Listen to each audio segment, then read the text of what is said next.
It's the middle of a British summer. The storm clouds are rolling in, and as both Elmore James and George Thorogood, the destroyers, say, the sky is crying, look how the tears roll down the streets. Perfect weather for staying in and catching up with what's happening around the world then in Monday Matters, right here on Gary's Stuff.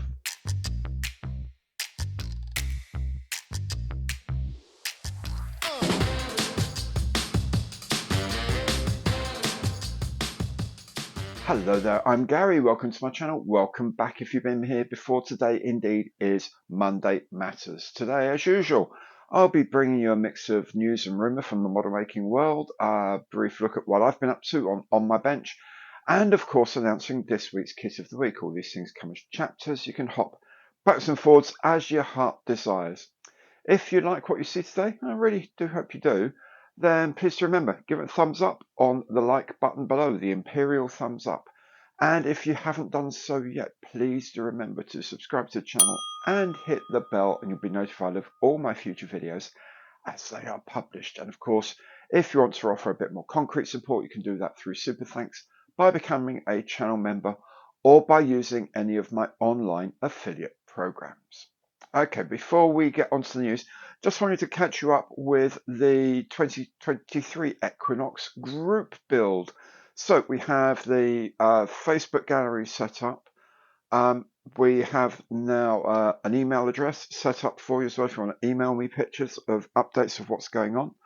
And we also have Instagram and Twitter.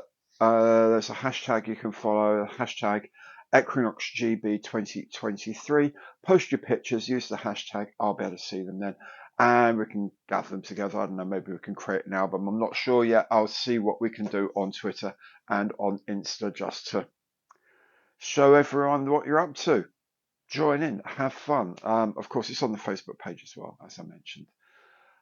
If you don't know anything about the group build, it runs from the 26th of August to the 21st of October, and it's any scale, any subject, whatever you like, as long as the first release tooling was made in 1973 or earlier. So you can have reboxes, you can have re-releases, you can even use modern decals because that's what Airfix do with vintage classics. Or that's the out of the box side of things, or you can really go for it, the anything goes side of things, which is like do whatever you want. As long as the original kit, 1973 or earlier tooling, then chuck on the photo etch and resin and whatever you like. Really jazz it up as much as you want. See what you can do. Have fun is what you can do most of all, and I really hope you do, because that's really all this is about. It's all just about having fun. From time to time, I'll be sharing, some of the pictures on Monday Matters, and at the end of the build, I'll do a video where I highlight my favourite builds from anyone. They're not necessarily the best builds. Not like I'm not running it as a competition. I'm not having anyone judging anything. It's just like this really caught my eye or that caught my eye for whatever reason. Okay, just have fun. That's the whole point of this: is have fun. I'm told that's what modeling's supposed to be all about. I don't know. Anyway, let's make a crack on there and have a look at the proper news of the week.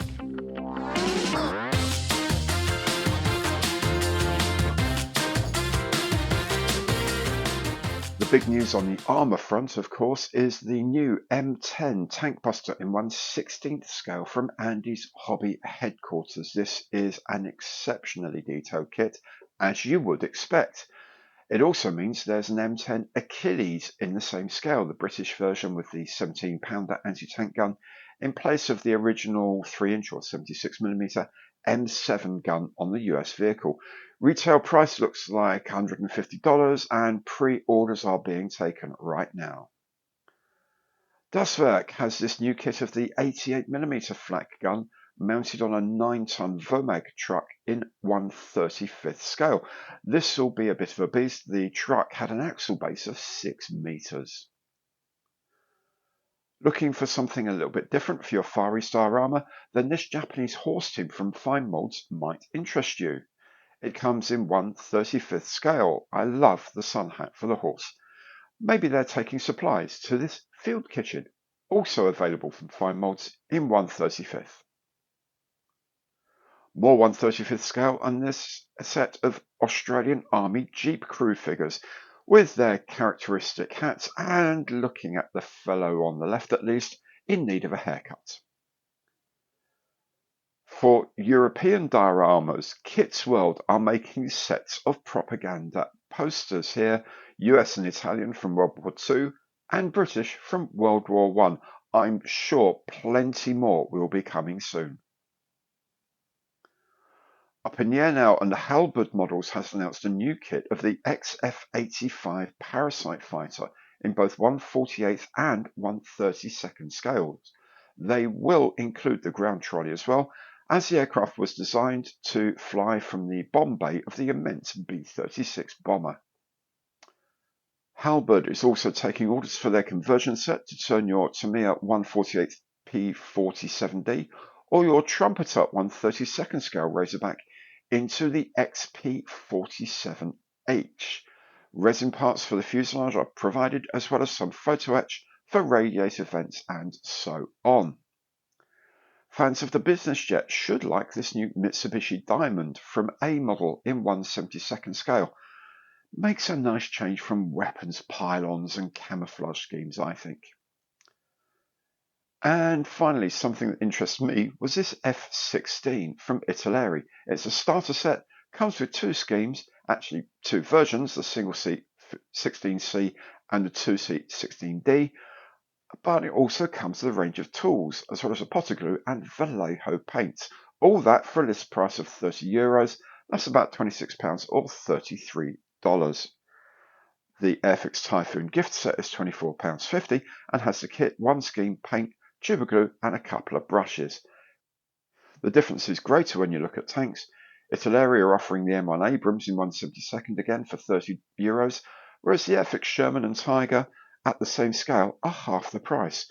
But remember, the Italeri comes with two choices of schemes, all the tools you need, and quite a lot more pieces. Now, you got to think that Italeri pretty much got it right on this one.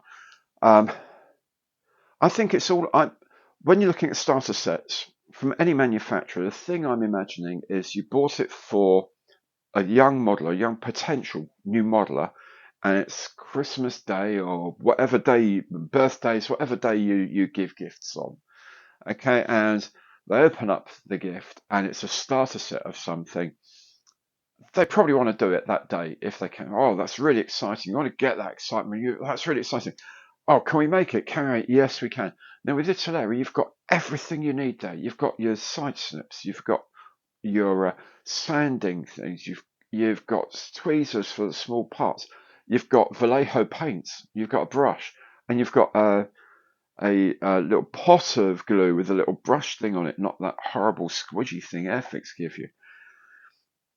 You can build it literally from what you get supplied. You can build everything. You're not looking around. So if you've got a little cutter of something, wire cutters or something like that, have you got some emery boards or a nail file or something to do this? It's all included. So Christmas Day, Christmas afternoon, or birthday afternoon, whenever it happens to be, that person can then go make the kit straight away without having anything else. And, you compare the F-16 to the Airfix Typhoon. The Airfix Typhoon kit is old, it's tired, it's not that great. The F-16 comes in two versions, single and two seat. It comes with two scheme options, comes with nice paints, but it comes with all the tools. You can actually do everything there. And it's like £1.50 more expensive. I don't get how that shouldn't be the case for every manufacturer. I mean, every manufacturer, be it Revell, the Airfix, whoever do gift sets, they should be looking at the Italeri model, I think, and just putting it. And I know Airfix are going to say, well, we don't want to give like cutting tools to young people up to it. You give them a tube of glue, you give them a tube of polystyrene cement with an immensely powerful solvent and something you really don't want to get in your eyes. But you give that to an 8-year-old, but you can't trust them with a pair of like small scissors. I don't know. And by the way, don't be telling me it's European Union regulations, because Italeri, guess what? They're in the European Union. So there we go. Off my soapbox. I think seriously, if people like Ethics want to make a real dent in the marketplace with starter sets and gift sets, what they need to be doing with starter sets, gift sets are a different thing. Maybe gift sets are kind of people should already have some of this stuff to an extent, but starter sets, absolutely. Give them all the tools they need to open it on the day and build it on the day, and you will sell them by the bucket load, I promise you. Anyway, enough of that. Let's see what else I've been up to this week.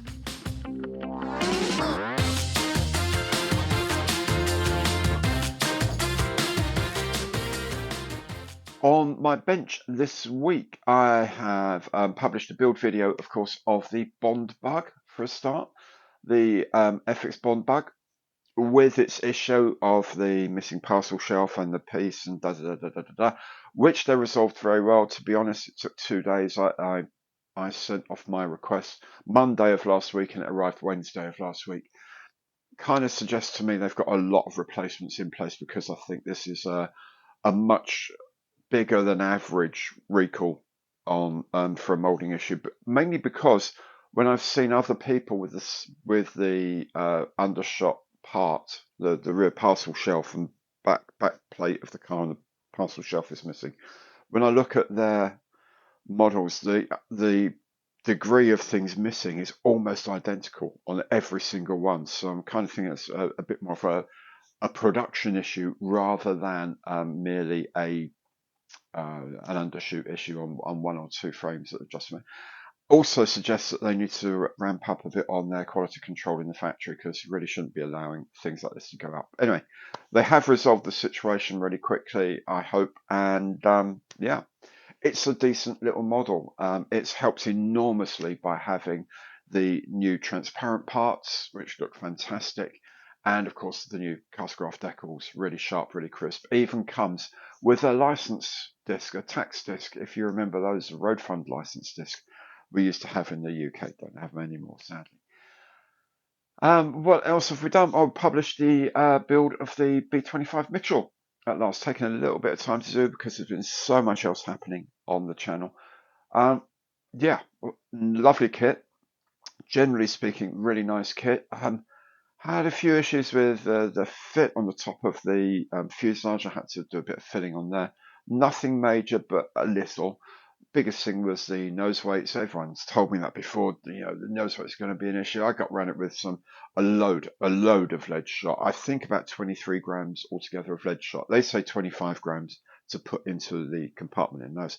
I think I put about 23 grams into various compartments in the nose. But it all went together nicely. The result I'm really, really happy with. Now, I know my one has got black leading edges to the wings, which subsequently been told that these are rubber de-icing boots, and so they wouldn't have had the chipping that I put on because it's made of rubber. They wouldn't have chipped. I've seen pictures of other Mitchells in RAF service massively heavily chipped on the leading edges, but then no rubber boots, and maybe they took them off or something. I don't know. Anyway, so I guess it's either black leading edges, no chipping, or olive drab leading edges and chipped away to your heart's content. There's a few other bits and pieces people have pointed out to me, which is grand. None of you have told me that I left the paint masks on over the landing lights on the wings. So, oops, all of you eagle-eyed people telling me off, missed that one, ha ha ha. Seriously though, I don't care. Good criticism, constructive criticism from anyone. Everyone needs that to become a better modeler. So if you see something I've done wrong on one of my kits, please tell me. But do it nicely. Do it with a smile, a laugh. Be a bit jocular about it. Do what you like, but don't do it nastily. And fortunately, no one has. I'll say that right now. No one's been nasty about anything. I'm not a perfect modeler. That's kind of the whole ethos of my site. I'm not a perfect modeler. I'm just trying to get better. If you want to tell me how to get better or help me get better, that's grand. And I hope through my videos I'm helping other people get better. I certainly am not going to criticize anyone for making mistakes. We all make mistakes. But keep it coming. Seriously, do keep it coming. Because other people see it, which gets shared. The community is a better place for it. So all good, all good. Right, so what else is happening? this week I've been making the AH-1G helicopter from ICM. That's currently in paint, so you'll be seeing that next week, which kind of means we need a new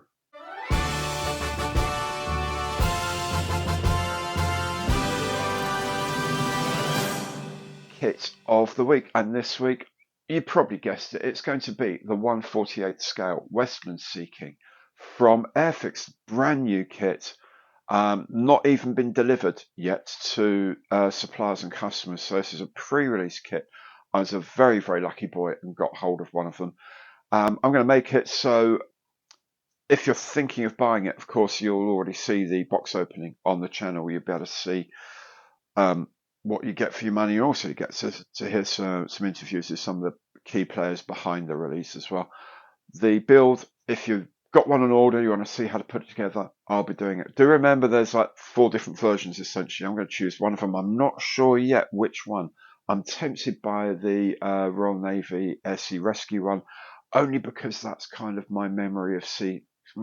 2 memories of Sea Kings from back in the day. One was the Royal Navy Rescue, grey with the big red areas painted on it and the Ace of Clubs on the side. And the other, of course, is the big yellow RAF Air Sea Rescue ones, which I'm sure will be a year 2 or year 3 release of this kit. I mean, I'd put money on it right now. So yeah, I'll be starting that in the week. Your build videos will come up for that, and I'm really looking forward to it. Kinda. Didn't enjoy the 1/48 Lynx very much, but then this ICM helicopter is really amazing. The H1 is really cool. So having had a look at the model, I think it should be fine. I think it will be great. And anyway, it will be entertaining if nothing else. If you've been entertained by the program today, and I hope you have, please do remember, give it the imperial thumbs up on the like button below, because every like counts. And if you haven't done so yet, please do subscribe to the channel, hit that bell, and you'll be notified of all my future videos as they are released. In any case, thank you so very much for watching. Do come back on the channel, and I hope to see you again very soon. Take good care now. Goodbye.